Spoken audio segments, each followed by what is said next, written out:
Categories बताई गई है। तो यहाँ पे लिखने का मकसद ये होता है, 3 कैटेगरीज का मतलब डायरेक्ट इसी तरह से सवाल आता है टेस्ट में कि स्केलेटल सिस्टम की कितनी डिसऑर्डर्स की कितनी कैटेगरीज है। जैसे एक नंबर 1 जैसे जेनेटिक डिसऑर्डर, जैसे कंजेनाइटल कहते हैं। कंजेनाइटल एक जनरल टर्म है, इसका मतलब होता है बाई बर्थ। जैसे इंसान पैदा होता है उसके साथ साथ वो डिसऑर्डर साथ होता है। कुछ ऐसे डिसऑर्डर्स होते हैं जैसे यकीनन थोड़ी सी एज बढ़ती है, आगे कोई ना कोई किसी रीजन से डिसऑर्डर मिल जाता है। पर कुछ ऐसे डिसऑर्डर होते हैं इंसान को पैदाइशी उसके साथ साथ होते हैं, जिनकी ओरिजिन होती है जेनेटिक ओरिजिन होती है, जीन्स होते हैं। और genes are transferred from one generation to next generation. Genetic disorder उसके साथ साथ है, तो ऐसे डिसऑर्डर्स को हम कहते हैं जेनेटिक और कंजेनाइटल, जिसके अंदर 3 डिसऑर्डर्स को हमारे बुक के अंदर डिस्कस किया गया है। एक जैसे माइक्रोसेफेली, माइक्रो लफ्ज की मीनिंग ये है, सेफेलो लफ्ज की मीनिंग हेड। हेड का जो प्रोपोर्शन होता है, नॉर्मल प्रोपोर्शन जो बच्चे होते हैं उनसे जरा कम होता है। ये जस्ट हेड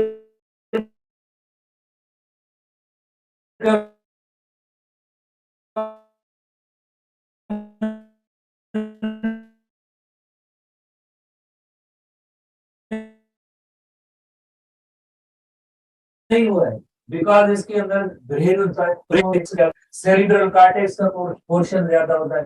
पर क्योंकि ये इनका स्केलेटन नैरो कंप्रेस्ड है, छोटी साइज है, तो यकीनन उसकी जो ब्रेन की जो डेवलपमेंट, ब्रेन की ग्रोथ होगी उसमें होगा। और इस तरह से क्या होगा कि ऐसे मेंटली रिटार्डेड पर्सन होते हैं।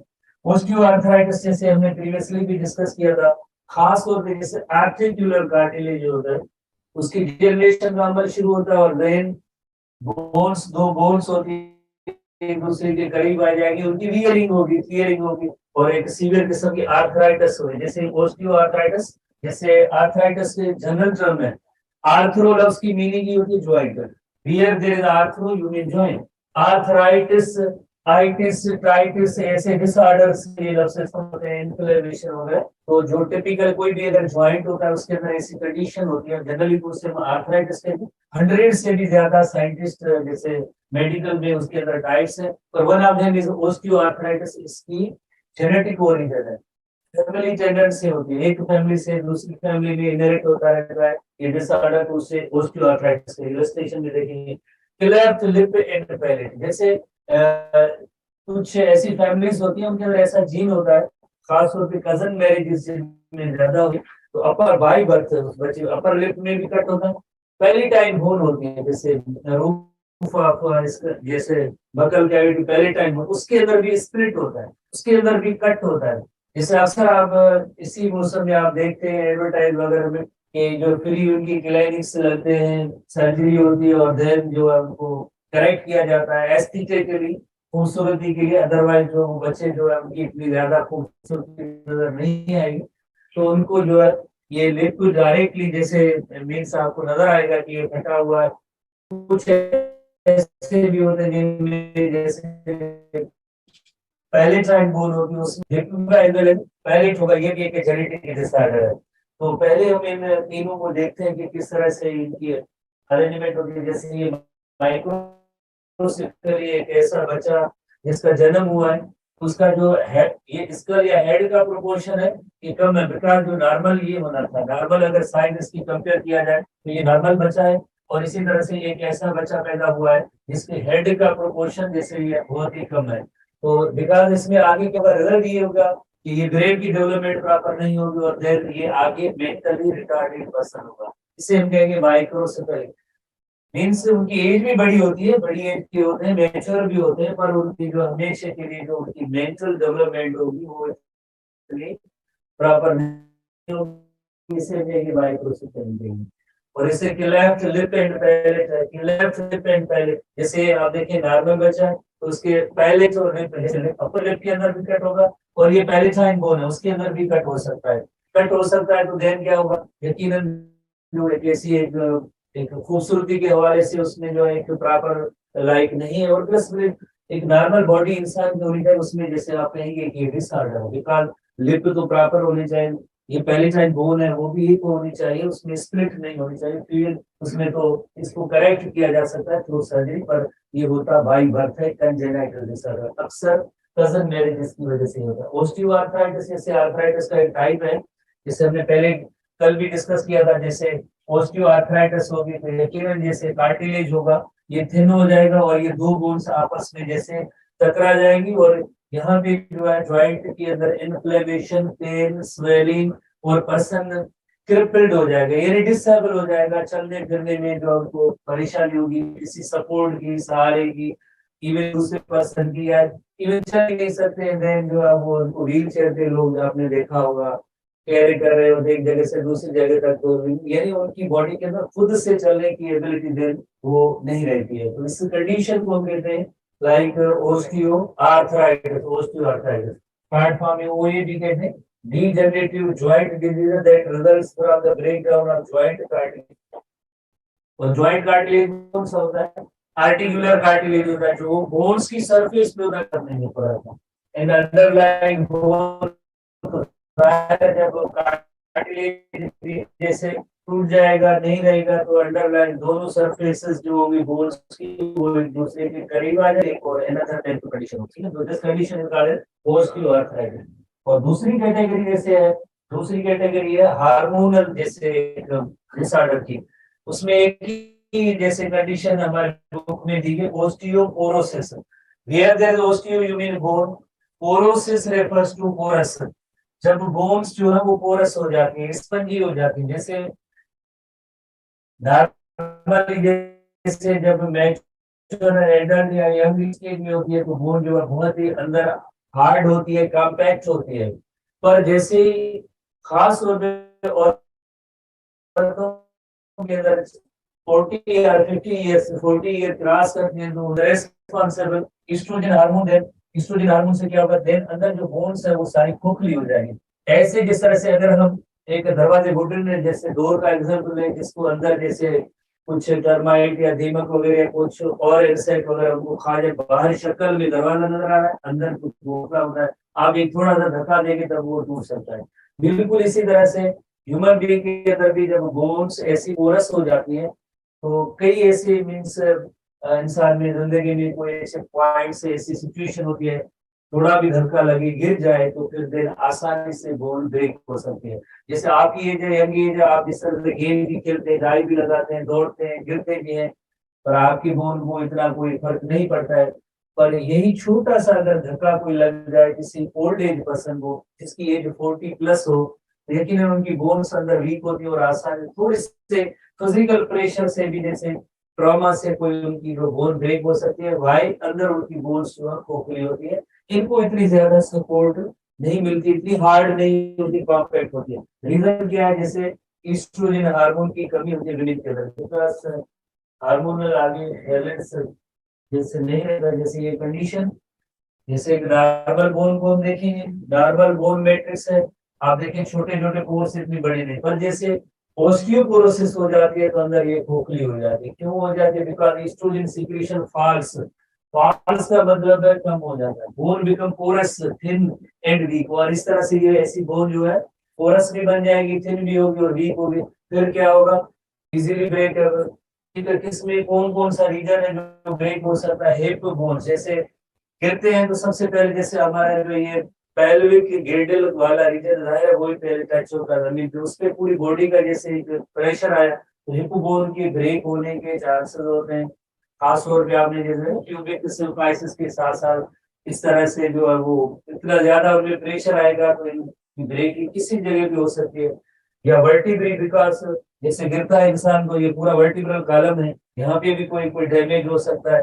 रिस्ट बोन, जैसे हम गिरते हैं ऐसे जैसे हाथ देने की कोशिश करते हैं, पूरी बॉडी का वजन इन्हीं कार्पल्स पे आता है, इन्हीं कार्पल्स पे आता है, तो ये रिस्ट बोन है।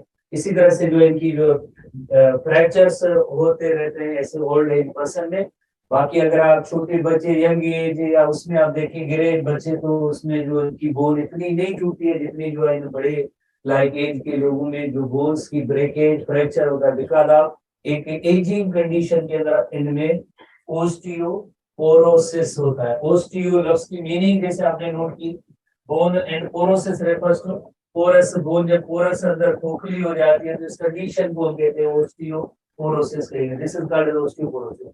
एक तीसरी कंडीशन है जो हमने पहले डिस्कस की थी, रिकेट्स, जो आपको पता है रिकेट्स विटामिन डी की कमी है, उसकी वजह से बोन्स जैसे ये नॉर्मल जो पॉस्चर है पर्सन की, जैसे नॉर्मल बोन्स है, पर जैसे विटामिन डी की कमी होगी तो बोन्स जो है उसमें किन चीज की कमी होगी, यानी कैल्सिफिकेशन का प्रोसेस है वो प्रॉपर नहीं होगा, ओसिफिकेशन प्रॉपर नहीं बन जाएगी। इस वजह से क्या होगी, बोन्स वीक होंगे, बॉडी का वजन जो उसमें बर्दाश्त करने की सलाहियत नहीं होगी, बोन्स की शेप क्या होगी, बो शेप हो जाएगी। डिफरेंट एंगल्स पे ऐसे जब बॉडी का प्रेशर आता है तो ओवरऑल स्केलेटन डिफॉर्म हो जाता है, उसका एक नॉर्मल स्केलेटन होता है वो नहीं रहता। जैसे अगर इस जगह पे जो है अगर ज्यादा प्रेशर आया तो ये बोन्स जो है उनकी जो डिफॉर्मेशन जो हो जाती है, this condition is called rickets. ऐसी कंडीशन को हम कहेंगे रिकेट्स कहेंगे। इलस्ट्रेशन के जरिए तो आप देख रहे हैं, पर थोड़ी सी पॉइंट्स होती हैं वो भी उनको याद करनी होती है, बिकॉज अल्टीमेटली टेस्ट के अंदर जैसे टेस्ट है या कोई भी है उसमें थ्योरी भी जरूरी होती है। तो बुक के हवाले से अगर आप देखें तो ये माल न्यूट्रिशन की वजह से, जैसे फर्स्ट ईयर के अंदर डाइजेस्टिव सिस्टम में हमने पढ़ा होगा कि प्रॉपर न्यूट्रिशन होती है, अगर वो नहीं है, किन्हीं भी किसी भी किस्म के न्यूट्रिएंट्स की कमी, जैसे आपने देखा होगा जहाँ पे जो वार जोन होते हैं वहां पे लोगों को जो प्रॉपर न्यूट्रिशन बच्चों को नहीं मिलती है, उनकी ग्रोथ प्रॉपर नहीं होती है, या जहाँ पे फेमाइन होता है, कहत होता है, उन इलाकों के अंदर जैसे प्रॉपर न्यूट्रिशन नहीं होती है, या जिस तरह से जहाँ पे जो पुअर एरियाज, पुअर लोग हैं जहाँ दुनिया के अंदर रहते हैं, उनकी प्रॉपर न्यूट्रिशन नहीं होती है, इससे जिंदा तो रहते हैं बिल्कुल, उनको बेसिक जो नीड है खाना तो मिल रहा है, पर न्यूट्रिएंट भी प्रॉपर अगर ना हो तो यकीनन उसकी जो है काफी सारी डिजीज का वो आगे सबब बन सकता है। हमने जैसे पढ़ा है डाइजेस्टिव सिस्टम में, इसी तरह से अगर विटामिन डी की कमी होगी, विटामिन डी की, तो इस तरह से decrease absorption of calcium, calcification का प्रोसेस नहीं हुआ, रिजल्ट क्या होगा, सॉफ्टनिंग ऑफ द बोन्स होगी, जिसकी वजह से क्या होगा, स्केलेटन है उसमें डिस्टॉर्शन होगी, यानी प्रॉपर एक स्केलेटन डेवलप नहीं होगा। और खास तौर पे कौन सा रीजन, जैसे पेल्विस एंड लेग रीजन, और ऐसे चिल्ड्रेन होंगे उनकी लेग्स की क्या शेप होगी, वो शेप होगी। तो इसकी एक कंटिन्यूटी है, जैसे आप एक लफ्ज आप थोड़ा सा नोट करें और देन आगे चेन ऑफ आंसर्स आपको मिलती जाएगी।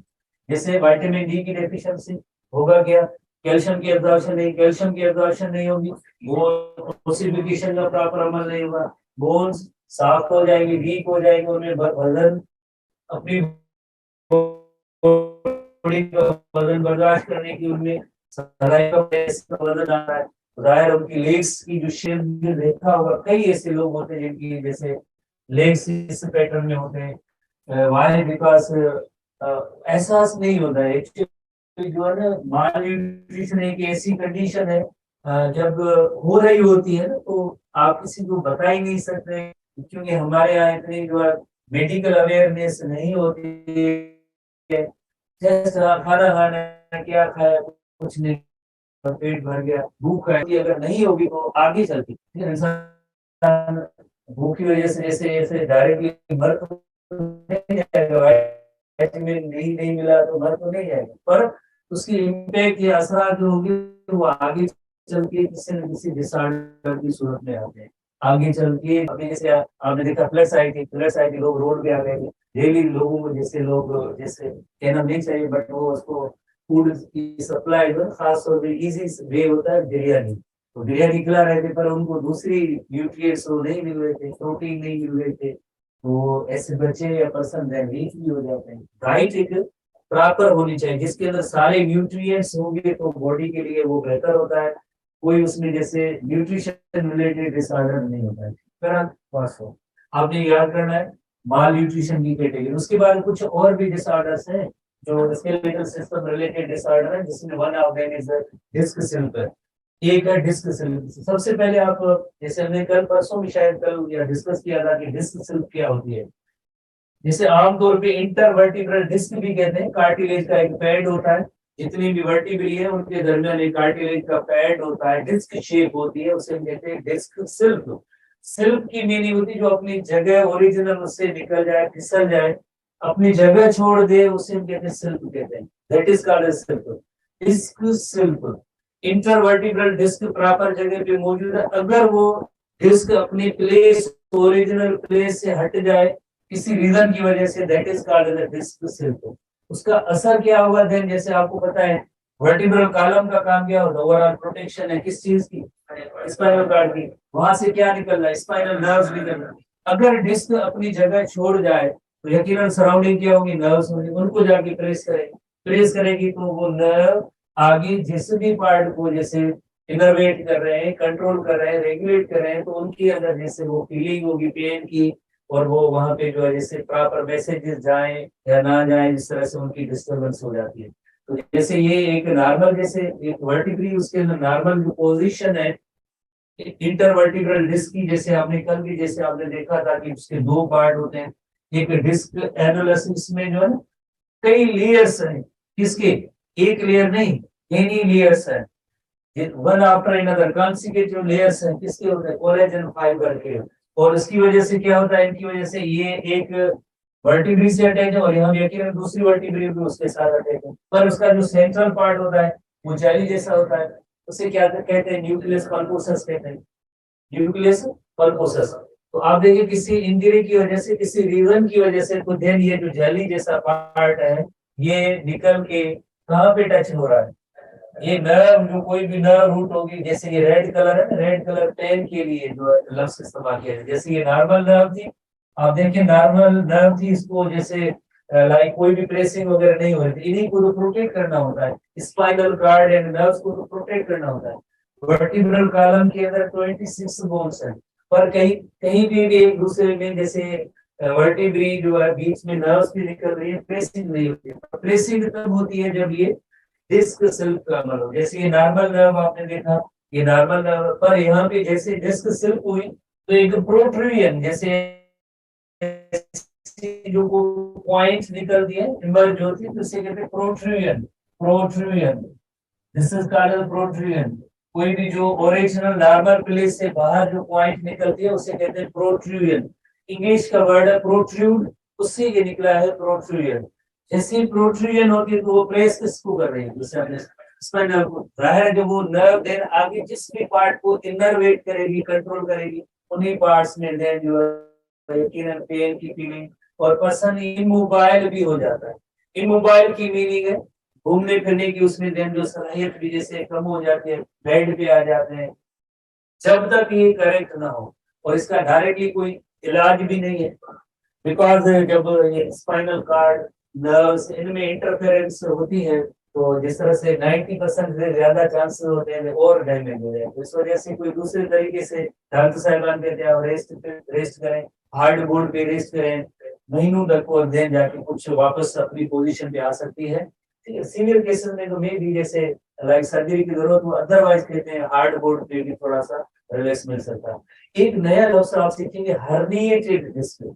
हर्निया एक जनरल लफ्ज है जिसकी मीनिंग होती है जो नॉर्मल पोजीशन से कोई चीज निकल जाए, जगह छोड़े, तो उसे हम कहेंगे hernia.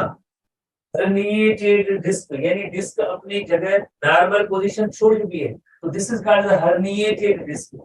Hernia condition is called hernia. Normal जगह छोड़ जाए तो उसे हम कहते हैं सिल्प भी कहते हैं, तो so this is called disc slip, इस वजह से इसे डिस्क सिल्प भी कहते हैं।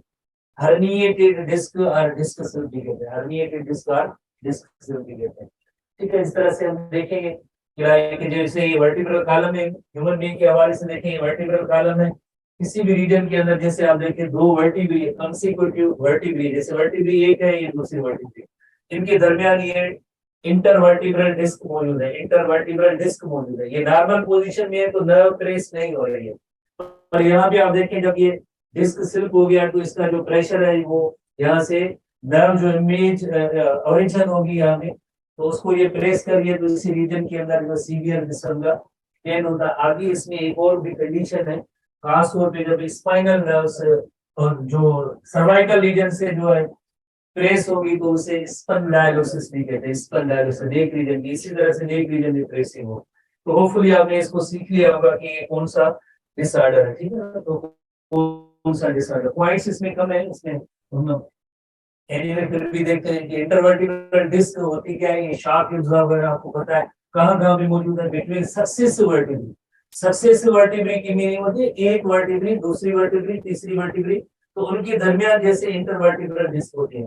तो उनके दरमियान जो है इंटरवर्टिब्रल डिस्क होती है, सक्सेसिव वर्टिब्रली उनके दरमियान इंटरवर्टिब्रल डिस्क होती है, आईवीडी शॉर्ट फॉर्म में जिसे कहते हैं इंटरवर्टिब्रल डिस्क।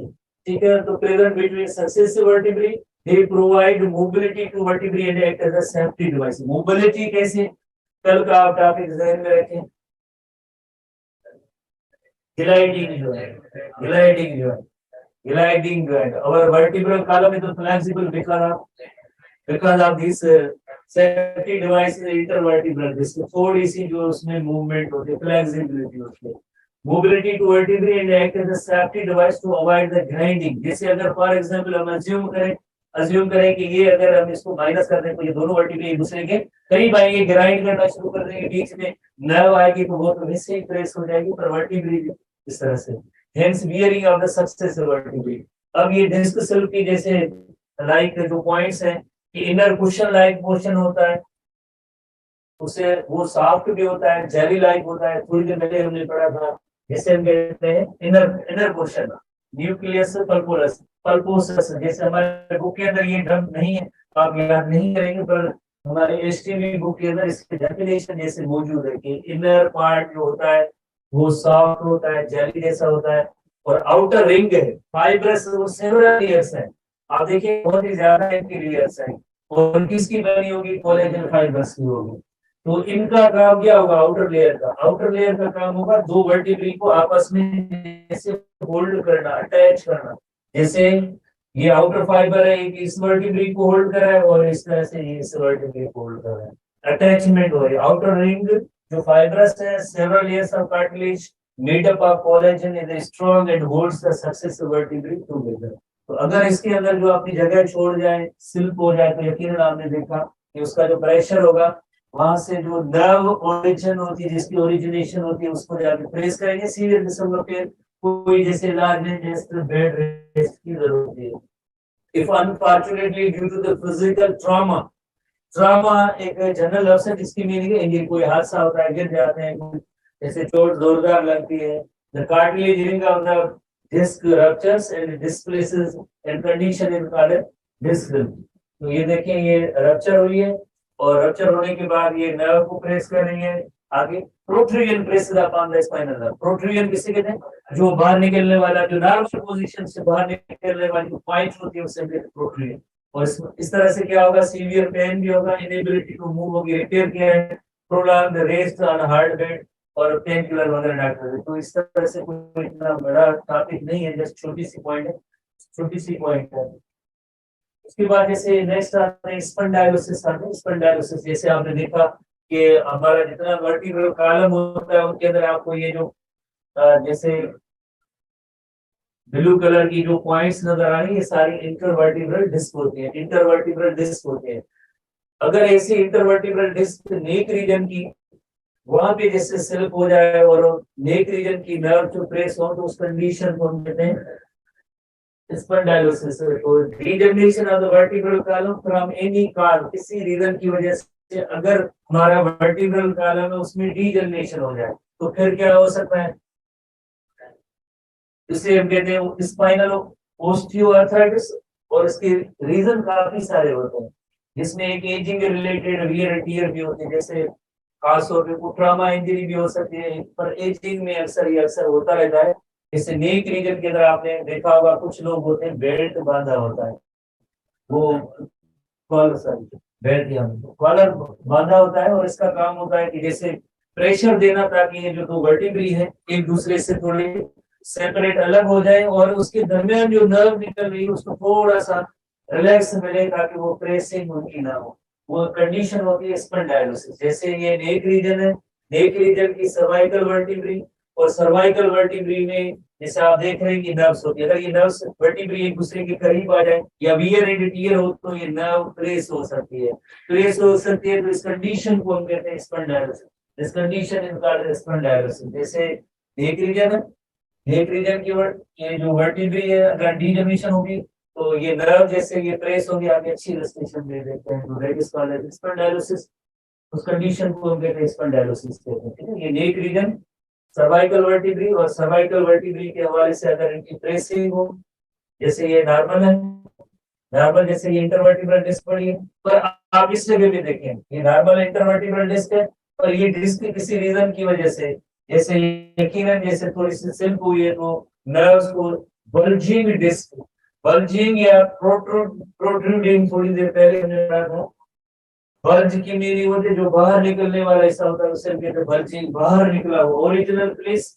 जैसे ये बोन की जो है फाइट्स है उनके दरमियान पड़ी है, पर ये जो जैसे डिस्क सिल्क हो जाए तो फिर यकीनन क्या होगा, यहाँ की नर्व्स होगी वो प्लेस हो जाएंगी, जैसे नैरोड डिस्क स्पेस है तो जाहिर है उसके बाद ये डिस्क स्पेस जैसे नैरो हो गया तो यकीनन प्लेसिंग होगी, और इस कंडीशन को हम कहते हैं spondylosis is a deformity of the joint of the two vertebrae. कौन सी vertebrae? नेक रीजन की सर्वाइकल, और उनके दरमियान स्पेस क्या होगा, कम हो जाएगा।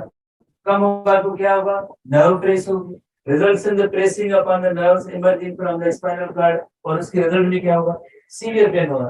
तो जैसे नर्व के अंदर जैसे लाइक नेक रीजन की नर्व्स अगर प्रेस होंगी तो नेक नहीं मुतासर होगा, बिकॉज आगे जो आर्म होगी और फेस का रीजन होगा, ओवरऑल बहुत ही पेनफुल कंडीशन डेवलप हो जाती है, बैक में भी पेन होता है। तो जाहिर है जब पेनफुल कंडीशन होती है तो बाकी भी चीजें नहीं चलती आगे, तो नेक है, शोल्डर है, अपर लिम्ब है, इन सब के अंदर जो है पेन इमर्ज होता रहता है।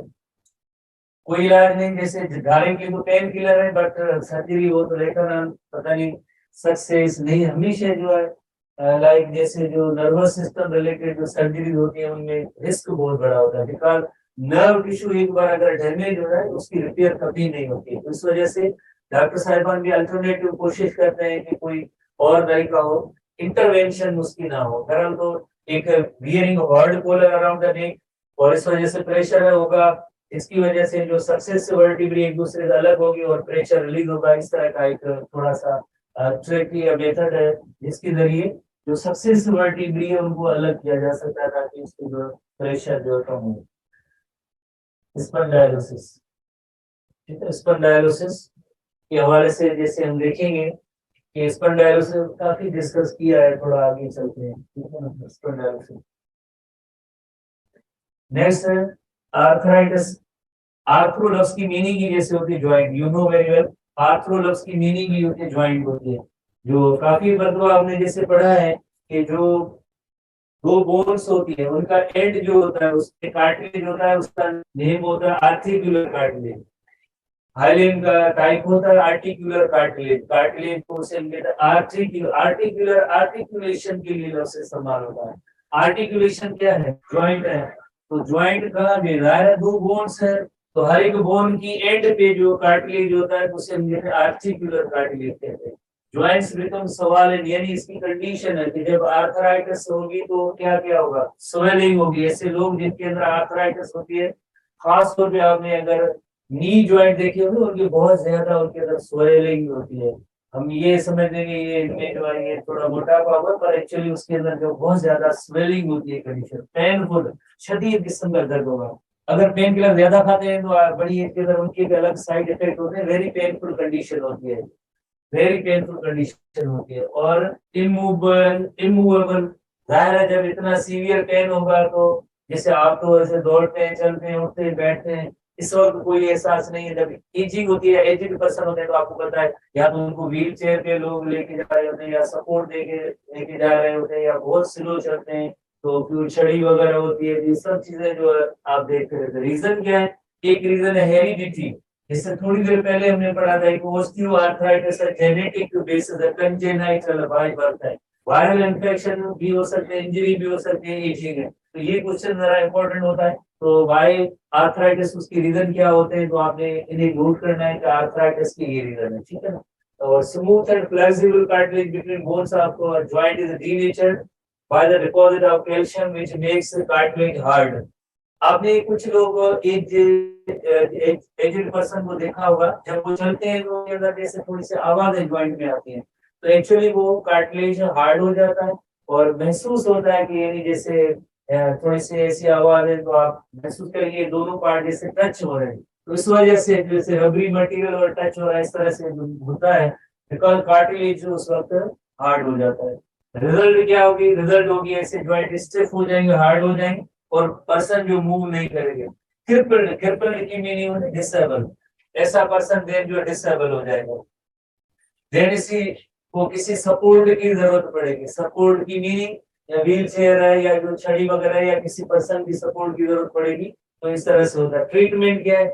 Replacement bye artificial joints. ये सर्जरी के जरिए होता है। आजकल जैसे पाकिस्तान में जैसे मौजूद है, जैसे नी ज्वाइंट होते हैं तो उनकी जगह पे जैसे आर्टिकुलर कार्टिलेज तो बिल्कुल डैमेज हो चुका है, उसी जगह पे उसकी साइज के शेप के जो है रबरी जो कैप्स होती है वो लगाते हैं दोनों जगहों पे। और ये जो इलाज आजकल है। और भी है, पर rubber and plastic artificial joints लगाते हैं ताकि लाइक इनकी जो है मसले जो मेन जो है उनमें चलने का जो मसला होता है एटलीस्ट वो हल हो जाए। बिकॉज नी रीजन सबसे ज्यादा मुतासर होता है और जो है हिप जॉइंट, क्योंकि बॉडी का सारा वजन भी इसी पे होता है, तो चलने फिरने में दुश्वारी के हवाले से देखा जाए तो हिप एंड नी जॉइंट्स होते हैं। पर्टिकुलरली इनकी रिप्लेसमेंट इस रबर या प्लास्टिक की कैप से सर्जरी के जरिए की जा सकती है। नेक्स्ट एक डिसऑर्डर है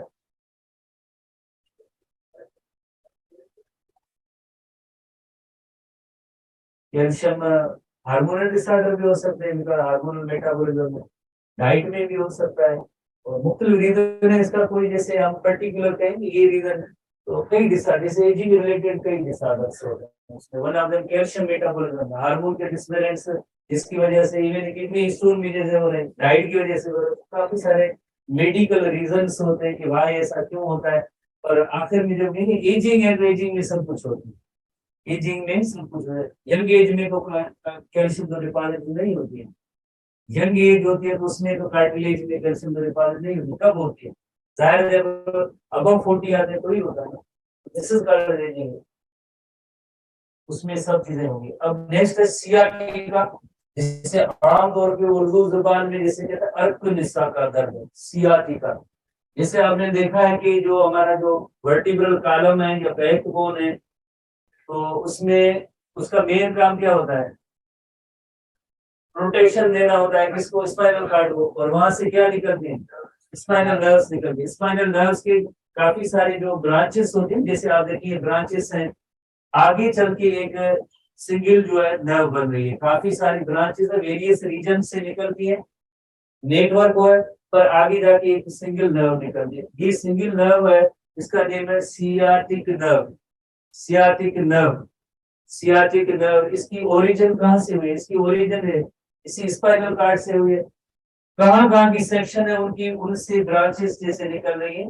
जैसे एक लंबर रीजन से भी नर्व्स निकलती है, सेक्रल रीजन से भी नर्व्स निकलती है। पर ये आगे चल के क्या होगा? आगे चल के आगे फ्यूज होगी एक बहुत ही बड़ी नर्व, पूरी इंटायर लेग के अंदर यही नर्व मैसेज लेके जाती है या वहां से मैसेजेस वापस आते हैं। तो इस नर्व का जो पूरे इंटायर लेग के अंदर जाती है, इसका नेम है सियाटिक नर्व। अगर इसकी कोई ब्रांच है, जैसे अगर यहाँ पे डिस्क स्लिप हो या इंजरी हो, तो ये पार्ट अगर डैमेज होगा, प्रेस होगा, तो उसका यकीनन इफेक्ट इस पे होगा, पूरी नर्व पे होगा। अगर ये पार्ट कोई भी इसकी ब्रांच है, अगर उसमें प्रेसिंग हो, डिस्क स्लिप हो या इंजरी हो, तो रिजल्ट ये होगी कि ये नर्व भी डैमेज हो जाएगी। फिर क्या होगा कि एक शदीद किस्म का इंटायर लेग के अंदर पेन होगा और ऐसा पर्सन देन घूम फिरने की सलाहियत उसमें खत्म हो जाती है। Person becomes immobile. इमोबाइल की मीनिंग मूव नहीं करता है। This condition is called CRT का। इसका कोई जैसे इलाज भी नहीं है। डायरेक्टली पेन किलर तो लेते रहते हैं ताकि पेन का एहसास कम हो। अदरवाइज जैसे आपने आपको पता है कि एरर कहाँ पे हुआ? एरर तो इस जगह पे हुआ जहाँ से ये नर्व जो प्रेस हो रहे हैं, उसका इलाज तो सर्जरी होता है। सर्जरी पहले डिस्कस किया। तो बहरहाल ये जो इस तरह से यहाँ पे भी अगर डिस्क किसी कहते हैं प्लेक्सस कहते हैं, नर्व प्लेक्सस। प्लेक्सस का मतलब होता है काफी सारी ब्रांचेस का नेटवर्क जो होता है उसे हम कहते हैं प्लेक्सस कहते हैं। दिस इज कॉल्ड प्लेक्सस कहते हैं। एक सैक्रल प्लेक्सस होता है, दूसरा होता है लंबर प्लेक्सस। आगे और भी है, पर ये आखिर में जैसे दो प्लेक्सस होते हैं, इनकी ब्रांचेस देन मिलके इन्होंने क्या बनाया? मिलके उन्होंने सियाटिक प्लेक्सस और सियाटिक नर्व जो बनाई है। अब क्या होगा अगर इसकी प्रेसिंग एक तो डिस्क स्लिप की वजह से होगी, दूसरी एक और भी पॉइंट जैसे मसल होती है हमारी जो इस हिप रीजन के अंदर जो मसल्स होती है, एक खास किस्म की मसल है जिसका नेम है पायरीफॉर्मिस मसल। पायरीफॉर्मिस मसल, पायरीफॉर्मिस मसल अगर इसी नर्व को अगर प्रेस करेंगे, अगर मसल डैमेज हो जाए, जैसे नीचे देखिए स्केलेटन है, बीच में क्या आ जाती है? नर्व आ जाती है। ऊपर क्या है? मसल है। अगर वो मसल डैमेज होती है, उसकी कोई पॉइंट वगैरह, तो इन्हीं नर्व्स को ये जो प्रेस करती रहेगी, और इसकी वजह से भी जैसे सियाटिका हो सकती है, अर्कुनिसा हो सकती है। तो इसमें काफी सारे रीजन हम देखते हैं कि severe pain in the hind legs which occurs when the nerve of the sciatic plexus is being pressed। nerve कोई भी नर्व अगर प्रेस हो रही है, ठीक है, अगर इस सेक्शन की नर्व प्रेस हो रही है या इस सेक्शन की नर्व प्रेस हो रही है, कोई भी अगर नर्व एक ब्रांच उसकी जो है प्रेस हो रही है, तो उसकी वजह से सीवियर पेन होगा। रीजन क्या हो सकते हैं? एक डिस्क सिल्क भी हो सकता है इन लोअर एब्डोमेन में कौन सा, जैसे लंबर है, सेक्रल रीजन है, उसके अंदर कोई डिस्क सिल्क हो। इसी तरह से ट्रॉमा की मीनिंग है इंजरी, कोई एक हादसा किसी अनलकी पर्सन के साथ हुआ है तो ये डैमेज हो सकते हैं, या damage to the branch of the sciatic nerve. तो देखिए इसमें सियाटिक नर्व की ब्रांचेस कई है, अगर डायरेक्टली नर्व भी डैमेज हो जाए, डायरेक्टली नर्व भी डैमेज, तब भी जैसे सियाटिक, ठीक है। तो ये मुख्य रीजन है, डिस्क सिल्क भी हो सकता है, ट्रॉमा भी हो सकता है, या डैमेज टू सियाटिक नर्व उसकी किसी ब्रांच का। फिर क्या होगा? लेग के अंदर severe painful and virtually immobile, recovery very slow and often not complete और इनकम्प्लीट होगी नहीं रिकवरी। पायरिफॉर्मिस मसल को देखते हैं वो किस तरह से, पायरिफॉर्मिस मसल जो है वो प्रेस करती है, जैसे अभी हमने नोट किया था, ये मसल्स है जिससे हमें बैठते हैं, ठीक है, जो ये पेल्विस रीजन, हिप रीजन में, तो ये जो है इस मसल का नेम होता है पायरिफॉर्मिस मसल, और ये नर्व है येलो कलर की पास हो रही, वो कौन सी है? Sciatic nerve.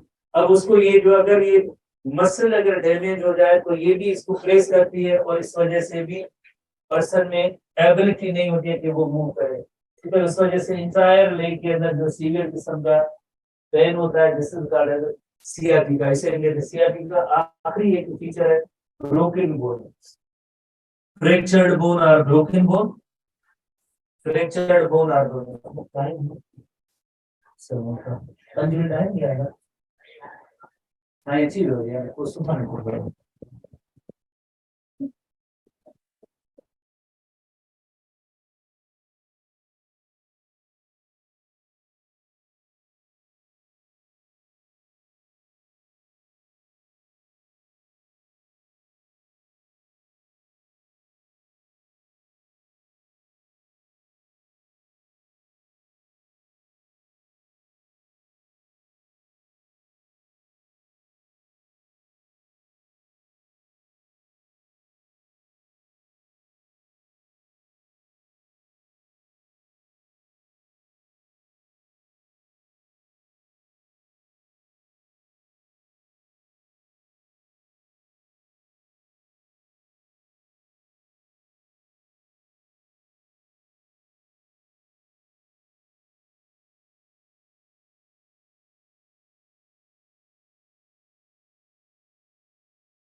बिस्मिल्लाहिर्रहमानिर्रहीम। देखिए बेटा, कल हमने बायोमेटलिक स्ट्रिप के बारे में डिस्कस किया था कि बायोमेट्रिक स्ट्रिप क्या होती है, या बायोमेट्रिक स्ट्रिप को हम किस मकसद के लिए इस्तेमाल करते हैं, उसके बारे में आज हम डिस्कस करते हैं बेटा। कल हमने ये बात डिस्कस की थी कि बायोमेट्रिक स्ट्रिप जो होती है वो दो मेटल्स की बनी होती है। उसमें जो दोनों मेटल्स होते हैं उन दोनों के अल्फा जो होते हैं वो डिफरेंट होते हैं, और अल्फा डिफरेंट होने की वजह से उसकी एक साइड में एक्सपेंशन ज्यादा आती है और दूसरी साइड पे एक्सपेंशन कम आती है, और नतीजा ये निकलता है कि उस स्ट्रिप के अंदर बेंडिंग आ जाती है, और वो स्ट्रिप जो बेंड खाती है वो हमेशा उस साइड पे खाती है जिस साइड का अल्फा कम होता है। ठीक है, यहाँ तक हमने डिस्कस किया था बेटा। आज हम डिस्कस करते हैं बेटा बायोमेट्रिक थर्मोस्टेट।